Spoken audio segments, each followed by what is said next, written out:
తాకట్లో ఉన్న మీ బంగారాన్ని విడిపించి ఆ రోజు ఆన్లైన్ రేటుకి కొంటాం. Sharma gold company.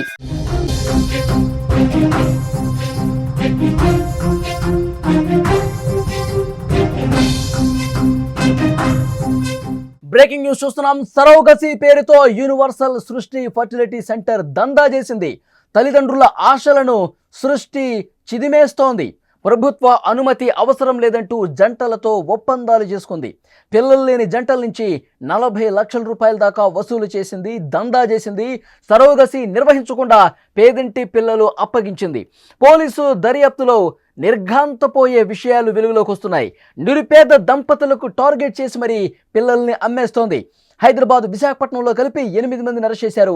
సృష్టి ఫర్టిలిటీ సెంటర్పై తెలుగు రాష్ట్రాల్లో మొత్తం మీద 10 కేసులు నమోదైన పరిస్థితి ఉంది. తెలుగు రాష్ట్రాల్లో సంచలనం సృష్టించిన యూనివర్సల్ సృష్టి ఫర్టిలిటీ సెంటర్ కేసులో కొన్ని నిర్ఘాంతపోయే విషయాలు వెలుగులోకి వస్తున్నాయి. ఒక విషయం మాత్రం మీకు క్లియర్గా ఈ వీడియో ద్వారా చెప్పదలుచుకున్నాను. మీ ఇంట్లో ఎవరైనా సరే IVF ద్వారా కావచ్చు, లేదంటే సరోగసి ద్వారా బిడ్డ కలిగితే ఆ బిడ్డ మీ బిడ్డేనా కాదా ఒకసారి చెక్ చేసుకోవాల్సినటువంటి పరిస్థితి ఉంది, అనుమానించాల్సినటువంటి పరిస్థితి ఉంది. ఇలాంటి ఫర్టిలిటీ సెంటర్కు వెళ్ళి మీరు మోసపోయారా, లేదంటే మీ ఇంట్లో పెరుగుతున్నటువంటి బిడ్డ మీరు ప్రతిరోజు గోరు ముద్దలు తినిపిస్తూ ముద్దు చేస్తున్నటువంటి మీ బిడ్డ మీదా కాదా అని ఒకసారి చెక్ చేసుకోవాల్సినటువంటి అగత్యాన్ని కల్పించింది డాక్టర్ నమ్రత. నమ్మించి నయవంచన చేసి కేవలం డబ్బుల కక్కుర్తితో, కేవలం డబ్బులు దండుకోవటం కోసం, డబ్బు మీద యావతో ఇంత దారుణమైనటువంటి మాతృత్వాన్ని అమ్ముకున్న దుర్మార్గురాలు డాక్టర్ నమ్రత అని చెప్పాలి. ఎంతోమంది తల్లిదండ్రులు పిల్లలు కలగనప్పుడు ఎంతోమంది దంపతులు వస్తూ ఉంటారు, మాకు సంతానం కలగలేదు, దయచేసి ఏదో ఒకటి చేసి మాకు సంతానం అయ్యే విధంగా కల్పించండి అంటూ ప్రాధేయపడతారు. మీ వైద్య సదుపాయాలు ఉపయోగించి, మీ సాంకేతిక పరిజ్ఞానాన్ని ఉపయోగించి ఒక బిడ్డను ఇవ్వండి అని చెప్పి వాళ్ళు కోరుతూ ఉంటారు. కానీ వాళ్ళ ఆశలను, మాతృత్వం పట్ల వాళ్ళకున్నటువంటి ఆశను పూర్తిగా డాక్టర్ నమ్రత లాంటి దుర్మార్గులు, నీచులు, డబ్బుల కోసం ఆశపడే వాళ్ళు పిల్లల క్రయ విక్రయాలు చేస్తున్నారు. పేదంటి పిల్లల్ని తీసుకొచ్చి వాళ్ళకి ఎంతో కొంత వేల రూపాయలు ఇచ్చి ఆ పిల్లల్ని తీసుకుని ఇక్కడ ఎవరైతే పిల్లల కోసం వెయిట్ చేస్తూ ఉంటారో వాళ్ళకి మాయమాటలు చెప్పి నమ్మించి మోసం చేసి లక్షల రూపాయలు, ఇప్పుడు ఈ రాజస్థాన్ జంట దగ్గర నుంచి లిటరల్గా 30 లక్షల రూపాయలు తీసుకుని వాళ్ళకి అస్సాంకి సంబంధించిన దంపతుల నుంచి ఒక బిడ్డను తీసుకుని వీళ్ళకి ఇచ్చారు. సరోగసి లేదు, వాళ్ళ దగ్గర నుంచి అండం తీసుకోలేదు, వీర్యం తీసుకోలేదు, వాళ్ళ అండము వీర్యంతో బిడ్డ కలగలేదు. ఇది చాలా క్లియర్. పోలీసులు ఇన్వెస్టిగేషన్లో చాలా స్పష్టంగా తేల్చేశారు. చాలా దారుణమైనటువంటి మోసాలకు పాల్పడింది డాక్టర్ నమ్రత. ఇలాంటి వాళ్ళని ఏం చేయాలి? మాతృత్వాన్ని అమ్మేసుకుంటున్న భార్యాభర్తలు ఎన్నో ఆశలతో వస్తుంటే వాళ్ళ ఆశల్ని అడియాసలు చేసి, నమ్మించి మోసం చేసి లక్షల రూపాయలు దండుకుని చాలా తీవ్రమైనటువంటి నేరాలకు, ఘోరాలకు పాల్పడుతున్న డాక్టర్ నమ్రత లాంటి వాళ్ళని ఏం చేయాలి? నన్ను అడిగితే ఉరి శిక్షే కరెక్ట్ ఇలాంటి వాళ్ళకి. ఎందుకంటే గత కొన్నాళ్లుగా ఇదే దందా, గతంలో కూడా చాలా కేసులు నమోదయ్యాయి. ఇదే దందా, డబ్బుల మీద ఆశతో ఈ విధంగా దందాలు చేసి ఎంతో మంది దంపతుల జీవితాలను ఆగం చేసింది డాక్టర్ నమ్రత. గతంలో కూడా చాలా కేసులు నమోదయ్యాయి. కానీ మళ్ళీ గుట్టు చప్పుడుగా ఈ విధంగా దందా కొనసాగుతూనే ఉన్న పరిస్థితి.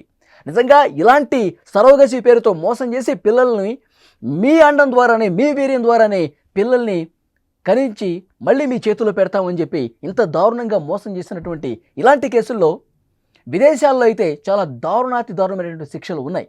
చాలా దారుణంగా శిక్షించే పరిస్థితుంది. యావజ్జీవ కారాగార శిక్ష, కొన్ని ముస్లిం కంట్రీస్లో అయితే ఉరి శిక్ష వేసేటువంటి కంట్రీస్ కూడా ఉన్నాయి. అంత దుర్మార్గంగా డబ్బుల మీద యావతో దంపతులు ఆశల మీద నీళ్లు చల్లుతూ వాళ్ళని దారుణంగా మోసం చేసినటువంటి డాక్టర్ నమ్రత మీద చర్యలు తీసుకోవాల్సినటువంటి అవసరం ఉంది. ఇక ఈ సృష్టి సెంటర్లో శిశు విక్రయాల దందా సాగుతున్న తీరును పోలీసులు పూర్తిగా నిగ్గు తేల్చారు. సంతానలేమితో ఆసుపత్రుల చుట్టూ తిరిగే వారిని లక్ష్యంగా చేసుకుని పలు ఫర్టిలిటీ కేంద్రాలు అవి అందిపుచ్చుకుంటున్నాయి. ఇండియన్ స్పెర్మ్ టెక్ క్లినిక్ పేరిట మహిళల నుంచి అండాలు, పురుషుల నుంచి వీర్యం సేకరించడం వంటి అక్రమ కార్యకలాపాలు సంచలనంగా మారాయి. ఇక్కడ దారుణం ఏంటంటే గత కొన్నేళ్లుగా సికింద్రాబాద్ రైల్వే స్టేషన్ సమీపంలో కొందరికి బిర్యానీ తినిపిస్తామని, మద్యం బాటిల్ ఇప్పిస్తామని తీసుకెళ్లి మరీ వీర్యం సేకరించినట్టు పోలీసుల దర్యాప్తులో బయటపడటం కలకలం రేపుతోంది. అంటే సికింద్రాబాద్ బస్టాండ్ సమీపంలో ఎవరైతే అనాథలుగా ఉంటారో, ఎవరైతే వాళ్ళకి అసలు ఎలాంటి ఆసరా ఉండదో, యాచకులుగా ఉంటారో అలాంటి వాళ్ళందరినీ కూడా నీకు ఒక 1000 రూపాయలు ఇస్తాం, నీకు ఒక 1500 ఇస్తామని చెప్పి వాళ్ళ దగ్గర నుంచి వీర్యాన్ని అండాలను తీసుకొని ఈ విధంగా పెద్ద ఎత్తున దందా చేసి వాటితో లక్షల రూపాయలు సొమ్ము చేసుకున్నటువంటి డాక్టర్స్ ఇలాంటి వాళ్ళందరూ. సో ఇప్పుడు అందరూ పోలీసులు ఇన్వెస్టిగేట్ చేస్తే కళ్ళు బైర్లు గమ్మే వాస్తవాలన్నీ బయటకు వస్తున్నాయి. అసలు మాతృత్వం అనేది తల్లిదండ్రులకు ఒక మధురమైనటువంటి అనుభూతి అని ఈమెకి తెలియదా? ఇవి కూడా ఒక తల్లే కదా, ఆడదే కదా. ఆ క్షణం కోసం, ఆ మధురానుభూతి క్షణం కోసం దంపతులు 1000 కళ్ళతో ఎదురు చూస్తూ ఉంటారని తెలీదా? దాన్ని క్యాష్ చేసుకోవడం కోసం కేవలం డబ్బు మీద ఉన్నటువంటి ఆశతో సృష్టి ఫర్టిలిటీ కేంద్రం ఎంతోమంది దంపతుల నుంచి కోట్ల రూపాయలు దండుకున్న పరిస్థితుంది. ఒక మహిళ చేసిన ఫిర్యాదుతో సృష్టి దారుణాలు మొత్తం కూడా ఇప్పుడు వెలుగులోకి వస్తున్నాయి. సృష్టి ఫెర్టిలిటీ నిర్వాహకులు సరోగసి ముసుగులో శిశువుల్ని విక్రయించేస్తున్నారు. ప్రధాన నిందితురాలు డాక్టర్ నమ్రత దేశవ్యాప్తంగా దళారుల ద్వారా నిరుపేద గర్భిణులకు డబ్బు ఆశ చూపించి ఈ విధంగా పిల్లల్ని కొనుగోలు చేశారని డీసీపీ సాదర రష్మి పెరుమాళ్ చెప్పారు. ఈ క్రమంలోనే సరోగసి ఈ విధంగా పిల్లల్ని పొందిన దంపతులను విచారిస్తున్నట్టుగా తెలుస్తోంది. ఎందుకంటే గతంలో ఉన్న ట్రాక్ రికార్డ్ మొత్తం ఒకసారి పరిశీలించాలి. వాళ్ళందరూ వాళ్ళ పిల్లలైనా ఇదే విధంగా దందా చేసి డబ్బులు దండుకోవడం కోసం వేరే వాళ్ళ పిల్లల్ని వీళ్ళ చేతిలో పెట్టి లక్షల రూపాయలు దండుకున్నారు. ఇవన్నీ కూడా ఇన్వెస్టిగేట్ చేయాల్సిన అవసరం ఉందని చెప్పి పోలీసులు చెప్తున్నారు.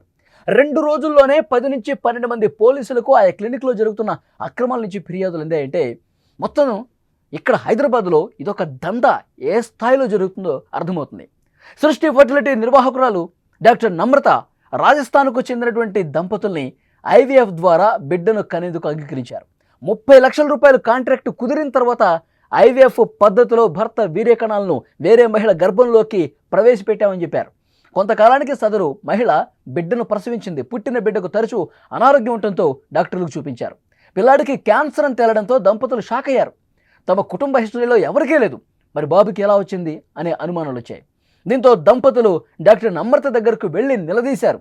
వాళ్ళకి అనుమానం ఉంది. ఎందుకంటే ఎప్పుడైతే వాళ్ళు ఒప్పందం చేసుకున్నారో సరోగసి ద్వారా బిడ్డను కని ఇస్తాము, మీ వీర్యం ద్వారానే, మీ అండం ద్వారానే వేరొక మహిళ ద్వారా మీకు బిడ్డను కనించి మీ చేతిలో పెడతామని చెప్పి ఎప్పుడైతే 30 లక్షల రూపాయలకి ఒప్పందం చేసుకున్నారో అప్పుడే అందులో ఒక నిబంధన కూడా పెట్టుకున్నారు. డిఎన్ఏ టెస్ట్ చేయాలి, డిఎన్ఏ టెస్ట్ చేయాలని చెప్పి ఇద్దరు కూడా ఆ ఒప్పందంలో పేర్కొన్నారు. కానీ డిఎన్ఏ టెస్ట్ చేయమంటే ఎప్పుడు కూడా డాక్టర్ నమ్రత ముందుకు రాలా. డిఎన్ఏ టెస్ట్ అడిగినప్పుడల్లా తప్పించుకుని తిరుగుతోంది. బిడ్డల చేతిలో పెట్టినప్పుడు కూడా మరొకసారి అడిగారు డిఎన్ఏ టెస్ట్ అని చెప్పి, మళ్ళీ వాళ్ళు ఒప్పుకోలేదు. డాక్టర్ నమ్రత అసలు మాట దాటవేస్తోంది. ఎందుకు ఇప్పుడు డిఎన్ఏ టెస్టు మళ్ళీ చేసుకోవచ్చు, ఒక 6 నెలల తర్వాత రండి, 3 నెలల తర్వాత రండి, ఈ విధంగా దాటవేసింది తప్ప డిఎన్ఏ టెస్ట్ అని చేయలేదు. ఇంకా అలాగే ఆల్రెడీ ఒక అనుమానం ఉంది. ఇప్పుడు బిడ్డ పరిస్థితి చూశాక అనుమానం మరింత బలపడింది. వెంటనే ఢిల్లీకి వెళ్ళిపోయారు. ఢిల్లీ వెళ్ళి అక్కడ ఒక క్లినిక్లో ఒక ల్యాబ్లో టెస్ట్ చేయించుకున్నారు. డిఎన్ఏ టెస్ట్ చేపిస్తే మొత్తం బండారం మొత్తం బయటపడింది. ఈ బిడ్డ మీ బిడ్డ కాదు, డిఎన్ఏలో ఎలాంటి పోలిక లేదు అని చెప్పి చాలా స్పష్టంగా రిపోర్ట్ వచ్చింది. వెంటనే సికింద్రాబాద్ వచ్చి సృష్టి ఆ ఫర్టిలిటీ సెంటర్లో నమ్రతను నిలదీసే ప్రయత్నం చేసిన ఆమె ముఖం చాటేసి వెంటనే అక్కడి నుంచి వెళ్ళిపోయిన పరిస్థితి. తర్వాత పోలీసులకు కంప్లైంట్ చేస్తే సృష్టి ఫర్టిలిటీ సెంటర్ దుర్మార్గాలు, వాళ్ళు డబ్బుల కోసం కక్కుర్తిపడి ఎంత దారుణానికి తెగబడ్డారు, మాతృత్వాన్ని అమ్ముకున్నారు. వాళ్ళు కేవలం అస్సాంకి చెందినటువంటి కుటుంబానికి ముందే ఒప్పందం కుదురు చేసుకున్నారు. నీకు 90,000 రూపాయలు ఇస్తాను, నువ్వు బిడ్డని కని మాకు ఇవ్వాలి, మేము వేరే వాళ్ళ ఫ్యామిలీకి ఆల్రెడీ ఒప్పందం చేసుకున్నాం, 90,000 రూపాయలు ఇస్తే ఇచ్చేస్తామని చెప్పి ఒప్పించారు. ఇప్పుడు మేము ఎవరైతే బిడ్డ ఇస్తున్నామో వాళ్ళు వచ్చి అడిగినా సరే ఇది మీ బిడ్డే అని మీరు చెప్పాలి. వాళ్ళు ఏదైనా డౌట్ వచ్చి మిమ్మల్ని అడిగినా సరే మీరు దానం చేసినటువంటి వాటితోనే నేను గర్భం దాల్చాను అని నువ్వు చెప్పాలి అని చెప్పి ముందే ట్రైన్ చేశారు. ఆ విధంగా ట్రైన్ చేసి 9 నెలలు అయిపోయిన తర్వాత బిడ్డ కన్న తర్వాత అదే బిడ్డను చేతిలో పెట్టేసి ఎలాంటి డిఎన్ఏ రిపోర్ట్లు ఇవ్వకుండా 36 లక్షల రూపాయలు, 1 కాదు 2 కాదు 36 లక్షల రూపాయలు దండుకున్న పరిస్థితుంది. 2021లోనే పూర్తిగా ఈ క్లినిక్లు క్లోజ్ చేయమని చెప్పి ఆర్డర్స్ వచ్చినాయి. ఎందుకంటే ఇలాంటి దందాలు గతంలో కూడా వెలుగు చూస్తున్నాయి. ఎన్నిసార్లు కేసులు నమోదైనా, ఎంతమంది ఫిర్యాదు చేసినా మళ్ళీ రోజుల వ్యవధిలోనే ఆ ఫర్టిలిటీ సెంటర్లని పూర్తిగా మార్చేసి ఒక బిల్డింగ్ నుంచి ఇంకో బిల్డింగ్కి, ఒక కాలనీ నుంచి ఇంకో కాలనీకి ఈ విధంగా సెంటర్లు మార్చేసి గుట్టు చప్పుడు కాకుండా ఈ వ్యవహారం మొత్తం నడుపుతున్నటువంటి పరిస్థితి ఉంది. సో డెఫినెట్గా పోలీసులు కూడా చెప్తున్నారు 2021లోనే ఈ క్లినిక్ క్లోజ్ చేసేశారు. పోలీసుల కళ్ళు గప్పి ఎక్కడ దాడులు చేస్తామన్న ఉద్దేశంతో వీళ్ళు ఈ విధంగా దందా చేస్తూ ఉన్నారు. పేర్లు మార్చి ఊళ్ళు మార్చేసి ఈ విధంగా చాలా దారుణానికి పాల్పడుతున్న పరిస్థితి ఉంది. అసలు అందులో సృష్టి ఫర్టిలిటీ సెంటర్లో నిపుణులైన డాక్టర్స్ ఎవరు కూడా లేరు. First point. రెండోది ఏంటంటే అసలు నిబంధనలే ఒప్పుకోలే, అనుమతులు లేవు. తర్వాత రిజిస్ట్రేషన్ ఉంటుంది కదండి ఫర్టిలిటీ సెంటర్కి, ఆ రిజిస్ట్రేషన్ అనేది 2021తో ఎక్స్పైర్ అయిపోయింది. దాన్ని అప్డేట్ చేసుకోలేదు. ఎందుకు అప్డేట్ చేసుకోలేదు? అప్డేట్ చేసుకోవడానికి వీళ్ళకి అర్హతలు లేవు కదా, ఎట్లా అప్డేట్ చేస్తారు? సో డెఫినెట్గా అనుమతులు లేకుండా, అర్హతలు లేకుండా, నిపుణులైన డాక్టర్లు లేకుండా కేవలం డబ్బు మీద ఆశతో ఈ విధంగా లక్షలు కోట్లు సంపాదించుకోవచ్చు అని చెప్పి ఉద్దేశంతో ఒక పెద్ద దందా నడిచిన పరిస్థితి ఉంది హైదరాబాద్లో. సో డెఫినెట్గా సృష్టి లాంటి డాక్టర్లకి, సృష్టి ఫర్టిలిటీ సెంటర్లో ఉన్నటువంటి డాక్టర్ నమ్రత లాంటి వాళ్ళకి చిన్న శిక్షలు కాదు, ఏమే ఒకసారి చేసిందంటే కావచ్చు, కానీ పదే పదే ఇలాంటి దుర్మార్గాలు, దందాలకు పాల్పడుతూ ఉన్నారు. గతంలో కేసు నమోదైనప్పుడే అసలు మళ్ళీ ఆమె సెంటర్ తెరవకుండా చాలా కఠినంగా వ్యవహరించి ఉంటే ఇప్పుడు పరిస్థితి ఇంత దాకా వచ్చి ఉండేది కాదు. ఆమె మీద చాలా కఠినంగా శిక్షించాల్సిన అవసరం ఉంది. ఉరి తీయాలని చెప్పి వాళ్ళు మాట్లాడుతూ ఉన్నారు. ఎందుకంటే ఎంత నమ్మకంగా నటించి డబ్బులు దండుకొని మీ బిడ్డే అని చెప్పి ఆమె ఇంత మాయమాటలు చెప్తే నిజంగా మా బిడ్డేనేమో అనుకుని ఎన్ని రోజులు మేము అల్లరబుద్దుగా ప్రేమగా ఆ పసిబాబును చూసుకున్నాం, కళ్ళల్లో పెట్టి చూసుకున్నాము. ఒక చిన్న ఏదన్నా బాబుకి ఏదైతే జలుబు చేసినా, జ్వరం వచ్చినా ఈ ఒక తల్లిగా నేను తలడిల్లిపోయేదాన్ని. మాతృత్వాన్ని ఇంత దారుణంగా లక్షల రూపాయలకు అమ్ముకుంటున్నా ఆమె. నా బిడ్డ కాదు అంటే నాకు కళ్ళలో వాటర్ వచ్చేస్తున్నాయి, అసలు నిద్ర పట్టట్లేదు, ఇంత దారుణంగా మోసపోయామని చెప్పి ఆ తల్లిదండ్రులు బాధపడుతూ ఉన్నారు. మొత్తం కూడా పోలీసుల ముందు కన్నీళ్లు పెట్టుకుంటూ వాపోతూ ఉన్నారు. గత కొన్ని సంవత్సరాలుగా మొత్తం ట్రాక్ రికార్డు ఇప్పుడు బయటకు తీస్తున్నారు. డాక్టర్ నమ్రత ఇంకేమేం చేసింది, ఎంతమంది దంపతుల్ని మోసం చేసింది, ఎంతమంది తల్లిదండ్రుల్ని ఈ విధంగా డబ్బుల కోసం పేదంటి పిల్లల్ని తీసుకొచ్చి వీళ్ళకి అప్పగించారు, ఎన్ని లక్షలు దోచేశారు, వాళ్ళ పిల్లలు అసలు అవునా కాదా, ఇవన్నీ తేల్చే ప్రక్రియ. ఎందుకంటే లిస్టు చాలా పెద్దగా ఉంది. కోట్ల రూపాయలు బిజినెస్ చేసింది డాక్టర్ నమ్రత. ఇదే రకంగా విదేశాల్లో అయితే కొన్ని సీరియస్గా వ్యవహరించే ముస్లిం కంట్రీస్లో అయితే ఉరిశిక్ష వేస్తున్నారు, యావజ్జీవ కారాగార శిక్ష వస్తున్నారు. ఈమె కూడా అలాంటి శిక్ష వేయాలని చెప్పి ఆ తల్లిదండ్రులు డిమాండ్ చేస్తున్న పరిస్థితి. ఇప్పుడు ఒక్కొక్కరుగా స్టేషన్కి క్యూ కడుతున్నారు. సృష్టి ద్వారా, ఐవీఎఫ్ ద్వారానో లేకపోతే సరోగసి ద్వారానో పిల్లల్ని సొంతం చేసుకున్నటువంటి దంపతులు ఎవరైతే ఉన్నారో వాళ్ళు ఇప్పుడు పోలీస్ స్టేషన్కి క్యూ కడతా ఉన్నారు. లోపల ఇప్పుడు మొత్తం ఫర్టిలిటీ సెంటర్లో ఉన్న సామాన్లు మొత్తం, ఆ మిషనరీ ఏవైతే ఉందో అవన్నీ కూడా పోలీసులు సీజ్ చేస్తూ ఉన్నారు. మళ్ళీ సృష్టి ఫర్టిలిటీ సెంటర్ ఎట్టి పరిస్థితుల్లో ఓపెన్ కాదు. డాక్టర్ నమ్రత ఇక పూర్తిగా తన కెరీర్ కొలాప్స్ అయిపోయినట్టే అని చెప్పి పోలీసులు చెప్తా ఉన్నారు. ఆ పోలీస్ అధికారి ఇన్వెస్టిగేషన్ తర్వాత వివరాలు సేకరించిన తర్వాత ఏం మాట్లాడారో ఒక్కసారి విందాం. వాళ్ళు ఒక మేల్ బేబీ వాళ్ళకి చూపించి this is the child which is Born by surrogacy అని వాళ్ళకి చెప్పి ఇంకా కొంచెం ఎక్స్ట్రా అమౌంట్ సి సెక్షన్ అయింది అని చెప్పి ఇంకా కొంచెం ఎక్స్ట్రా అమౌంట్ వాళ్ళ దగ్గర తీసుకొని చైల్డ్ వాళ్ళకి ఇస్తాం జరిగింది. వాళ్ళు ఇనీషియల్ వీళ్ళు చైల్డ్ పుట్టిన తర్వాత కొంచెం ఫీచర్స్ వాళ్ళకి మ్యాచ్ అవ్వట్లేదు, ఫేషియల్ ఫీచర్స్. సో వాళ్ళు అడిగినప్పుడు వీళ్ళు కరెక్ట్గా రెస్పాన్స్ ఇవ్వట్లేదు. సో ది కపుల్ వెంట హెడ్ అండ్ లెట్ దేర్ వాళ్ళ ఓన్గా సొంతంగా డిఎన్ఏ టెస్ట్ చేయించుకున్న తర్వాత వాళ్ళకి తెలిసిపోయింది చైల్డ్ ఈజ్ నాట్ దేర్స్ అని, డిఎన్ఏ మ్యాచ్ అవ్వట్లేదు. దాని తర్వాత వీళ్ళు ఈ డాక్టర్ని మళ్ళీ క్లినిక్ని మళ్ళీ కాంటాక్ట్ చేయాలని చాలాసార్లు ట్రై చేశారు. వాళ్ళు ఏం పాజిటివ్ రెస్పాన్స్ ఇవ్వలేదు. ఇంకా వాళ్ళని థ్రెటన్ కూడా చేశారు, ఇంటిమిడియేట్ చేశారు. సో విత్ దిస్ ఈ కేస్ కేమ్ టు అస్. వాళ్ళు మాకు అప్రోచ్ అయ్యారు, ఆమె ఇన్ఫర్మేషన్ ఇచ్చారు. Over the fast some time ఒక 1 week 2 weeks నుంచి వీ బిన్ డెవలపింగ్ ఈ కేసులో లీడ్స్ ఎట్లా ఏంటి ఇది అన్ని రకాలుగా అది మొత్తం హిస్టరీ తీసి క్లినిక్ది. So finally yesterday with the help of medical department we went ahead with the raid there, and simultaneously we conducted a raid at Visakhapatnam lo veellakunnadi branch, same clinic unna branch Visakhapatnam lo undi. So akkada kuda raid chestam jarigindi and concerned documentations regarding this particular case వీళ్ళు మాకు approach అయిన couple regarding case కూడా details అన్ని అక్కడి నుంచి files and concern documents అన్ని seize చేసాం. ఓవరాల్గా 7 persons ఇప్పుడు presently we have remanded in this case. That includes the main accused E. Namrata, who is the clinic founder and the main person who is running the clinic. నమ్రతకు సికింద్రాబాద్లోనే కాకుండా కూకట్పల్లి, విజయవాడ, విశాఖపట్నంలో కూడా చాలా కేంద్రాలు ఉన్నట్టుగా తెలుస్తుంది. అన్ని కేంద్రాల్లో కూడా ఇదే రకమైన దందా చేసింది నమ్రత. మరో దారుణమైన విషయం ఏంటంటే కూకట్పల్లి వైజాగ్ సెంటర్లో ఇలాంటి గొడవలు రావడంతో ప్రభుత్వం ఆమె సెంటర్లను రద్దు చేసేసింది. ఇప్పుడు కూడా మళ్ళీ ఎన్నిసార్లు రద్దు చేసినా ఇదే రకమైన దందా. కొత్త సెంటర్లు ఓపెన్ చేయటం, మళ్ళీ దందాలు ఎప్పట్లాగే కొనసాగించడం, ఇదే రకమైనటువంటి పంథాను డాక్టర్ నమ్రత అనుసరించినటువంటి పరిస్థితి ఉంది. ఆమె ఇంకా ఎన్ని దారుణాలు చేసిందో అంటూ చాలామంది చెప్తా ఉన్నారు. నిరుపేద గర్భిణులకు డబ్బులు ఇచ్చేసి వేల రూపాయలు చేతులు పెడతారు, 50,000 30,000 ఈ విధంగా చేతులు పెట్టేసి లక్షల రూపాయలు వీళ్ళ దగ్గర నుంచి తీసుకున్న పరిస్థితుంది. సంతానం లేని వాళ్ళకి ఈ పిల్లల్ని అమ్మేసేదని ఇప్పుడు డీసీపీ గారు చెప్పడం కూడా మనం చూసాం. అక్రమంగా వీర్యకణాలు అండాలు సేకరించడం చట్టరీత్యా నేరమని స్పష్టం చేశారు. ఒడిశా దంపతులను సరోగసి కోసం తీసుకొచ్చి ప్రసవమయ్యాక ₹1,00,000 ఇచ్చినట్టుగా తెలుస్తోంది ఒక కేసులో. పశ్చిమ బెంగాల్కు చెందిన 2 మహిళలను కూడా ఇదే విధంగా మోసగించిందని తెలుస్తోంది.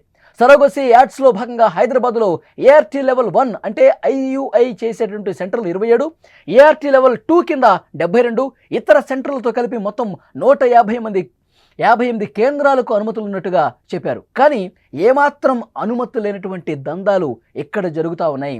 ఏమాత్రం అర్హత లేనటువంటి ఇలాంటి డాక్టర్లు కేవలం డబ్బు కోసం పెద్ద ఎత్తున పిల్లల్ని మార్చేస్తున్నారు. పేదింటి పిల్లలకు డబ్బులు ఇచ్చేసి వీళ్ళకి తమ పిల్లలు కాని వాళ్ళని నమ్మించి మోసం చేసి ఈ విధంగా దుర్మార్గాలకు పాల్పడుతున్నారు. నన్ను అడిగితే డాక్టర్ నమ్రత కాదు, నమ్మక ద్రోహి. మాతృత్వాన్ని పూర్తిగా అణిచివేస్తున్నటువంటి, పూర్తిగా సొమ్ము చేసుకుంటున్నటువంటి ఒక ద్రోహిగా నమ్రతను చూడాలి. ఫ్రెండ్స్, మీకేమనిపిస్తుంది? డాక్టర్ నమ్రత సృష్టి ఫర్టిలైజర్ సెంటర్ని పెట్టి ఈ విధంగా డబ్బుల కోసం పేదింటి పిల్లల్ని తమ పిల్లలుగా ఇక్కడ తమాండం ద్వారానే, తమ వీర్యం ద్వారానే మీ బిడ్డల్ని కనిచ్చి ఇస్తున్నామని చెప్పి ₹1,00,000 తీసుకుంటున్న, దందా చేస్తున్న, దుర్మార్గంగా ప్రవర్తిస్తున్నటువంటి డాక్టర్ నమ్రత వ్యవహారాన్ని మీరు ఏ విధంగా చూస్తారు? తప్పకుండా మీరు కామెంట్ రూపంలో తెలియజేయండి. మనకు పోలీస్ నుంచి, రెవెన్యూ నుంచి, హెల్త్ డిపార్ట్మెంట్ నుంచి ఈ క్లినిక్ పైన మనం రైడ్ చేసినప్పుడు మనకు అక్కడ థియేటర్ కనిపించింది. యాక్చువల్గా అక్కడ థియేటర్ ఏది రన్ చేయడం లేదని చెప్పి క్లోజర్ లెటర్ అనేది మనం 2021లోనే ఇవ్వడం జరిగింది. ఎందుకంటే దానికంటే ముందే ఆమె హాస్పిటల్లో రైడ్ చేశారు. NMIC టీమ్ ఫ్రమ్ ఢిల్లీ చేసిన తర్వాత కేసు బుక్ చేయడం జరిగింది. అండ్ ఆ కేసు నడుస్తూ ఉంది. సో ఆమె certificates, registration certificates and feasibility certificates validity అనేది 2021లో అయిపోయిన తర్వాత మళ్ళీ ఆమె అప్లై చేసుకోవడం కానీ అండ్ మా దగ్గర అప్రోచ్ అయినప్పుడు కోర్టులో కేసు ఉంది కాబట్టి మేము ఇవ్వలేమని చెప్పడం కూడా జరిగింది. దాంతో నేను హాస్పిటల్ క్లోజ్ చేసుకుంటున్నాను అని చెప్పి ఆమె సర్టిఫికెట్ కూడా ఇవ్వడం జరిగింది. దాంతో మేము క్లోజర్ సర్టిఫికెట్ కూడా ఇవ్వడం జరిగింది. అది ఇచ్చిన తర్వాత చూసినప్పుడు ఏమవుతుందంటే థియేటర్ ఉంది అక్కడ అండ్ 7 అనాలిసిస్ ల్యాబ్ రిపోర్ట్స్ అన్నీ ఉన్నాయి అక్కడ. 7 అక్కడ చూస్తే కనిపిస్తాయి, 7 కంటైనర్స్ ఉన్నాయి. IVF చేస్తున్నటువంటి క్యాన్యులాస్ అవి కూడా మనకు దొరకడం అనేది జరిగింది. నైట్రస్ ఆక్సైడ్ అంటే బాక్సెస్ ఉన్నాయి అక్కడ. సో ఏ విధంగా ల్యాబ్ నడపడానికి కానీ, థియేటర్ చేయడానికి కానీ, ఈ ప్రొసీజర్ చేయడానికి కానీ కావాల్సినటువంటి ఎక్విప్మెంట్ అనేది అక్కడ ఉండడం అనేది జరిగింది. అవన్నీ కూడా మనం సీజ్ చేయడం జరిగింది. 1 by 1 ఐడెంటిఫై చేసేసి అవన్నీ కూడా సీజ్ చేయడం జరిగింది. సీజ్ చేసేసి మనకు పోలీసుకు హ్యాండ్ ఓవర్ అనేది చేయడం అనేది జరిగింది. సో ఈ విధంగా ఆమె ఇంతకుముందు ఆమె ఎక్కడైతే తెలంగాణ మెడికల్ కౌన్సిల్ నుంచి రిజిస్ట్రేషన్ సర్టిఫికేట్ ఆమె ఉండాలి ప్రాక్టీస్ చేయాలంటే, కానీ ఆమె Telangana medical certificate registration certificate అనేది ఎక్స్పైరీ అయింది. ఎప్పుడైతే Telangana medical council certificate expiry అయిపోతుందో దానికి ఆమె ప్రాక్టీస్ చేయడానికి వీలు లేదు. But she is practice. ఆ విధంగా ఆమె ఏదైతే వల్నరబుల్ పీపుల్ ఉన్నారో ఆ వల్నరబుల్ పీపుల్ ఆమె ఇది చేస్తూ ఉంటుంది. ఒక విధంగా చెప్పాలంటే మోసం చేస్తూ ఉందని